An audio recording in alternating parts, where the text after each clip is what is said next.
Hi, this is Satish Venkat Subbu. Welcome to cybermithra video series. Today I am going to talk about a new type of cybercrime where unfortunately the victims of other crimes and frauds seeking help or support online are getting scammed again by these cybercriminals.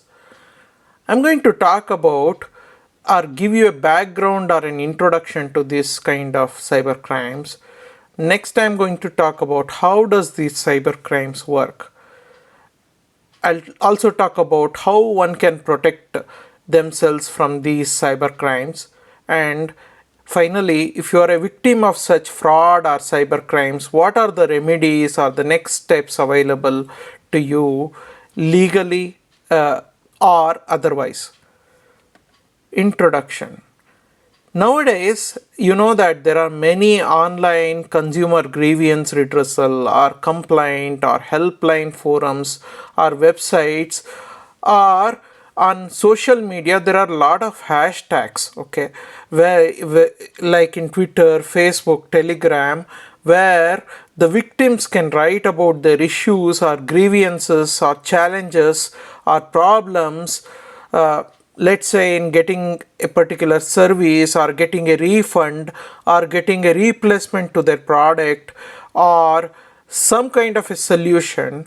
They write with a hashtag like hash railway help or hash Amazon refund, and these cyber criminals search for these kind of forums, for these kind of hashtags, and they use the informations which are provided by the victim to fraud the same people.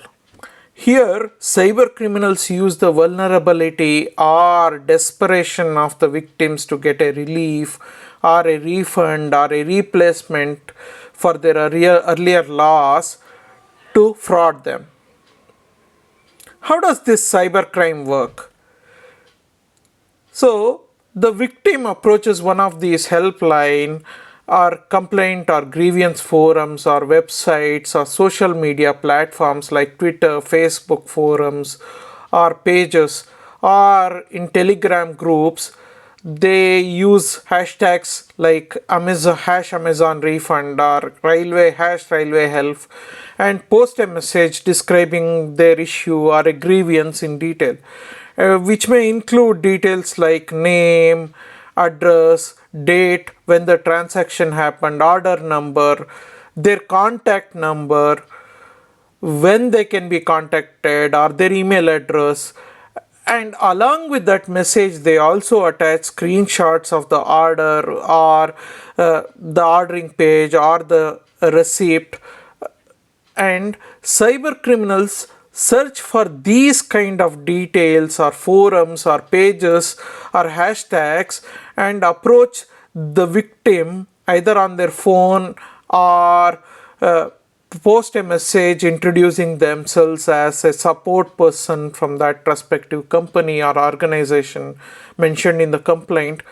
And you know what? They first apologize for the issue caused to them and guarantee that they will help them solve the issue, okay, no? And they will do everything to win their trust. Once the trust is obtained, then he asks them to either install a support app like a screen sharing or a remote access app like AnyDesk or Remote Desk, and guide them to kind of configure it and give full access to him, or they give a hyperlink and ask him to click on that, or give a QR code and ask him to scan it. So when they click or scan, a malware gets installed on them, which can be like a keylogger or a software which provides a back channel to the criminal. Once the access to the device is obtained, the cyber criminal copies all the personal and financially sensitive data to his device, or mirror that device to his device so that he gets to view and see all the activities done by the victim from then onwards. And using this data or access, he commits various cyber crimes like stealing valuable information, money, or do crimes like sextortion or blackmail on the victim, who is made to do tasks as per the direction of the cyber criminal. So how can one protect oneself from such cyber crimes? So first is, never share any of your personal or sensitive information like your phone number, email address on any public websites or social forums. And if any person approaches you in a reply or calls you or puts a comment to your message offering help, be wary of them. First, verify and authenticate his credentials that he is genuine before you speak and share any details with him. Do not install any software provided by these kind of strangers, or click any hyperlink or scan a QR code by these strangers. I had made a video before on the QR code scams and also on social engineering scam. Please do have a look at it. Okay, and before giving OTPs to strangers, please read and confirm what that OTP is for. Next is that you please install a good antivirus software and keep updating it regularly for any patches or security updates. Take regular backup of your device and store it that in a safe offline or a cloud storage. And mask your personal and financially sensitive information from any of the attachments that you post on such forums. If you are a victim of such fraud, what you can do is immediately call 1930 cyber helpline or file a complaint on website www.cybercrime.gov.in. Next is complaint on that relevant forum or social media website about such fraudsters and the fraud that they committed, so that they can be blocked. And if you have shared your banking details or scanned a QR code or clicked on a hyperlink, chances are there may be a malware. So you run an antivirus scan or a malware scan on your computing device.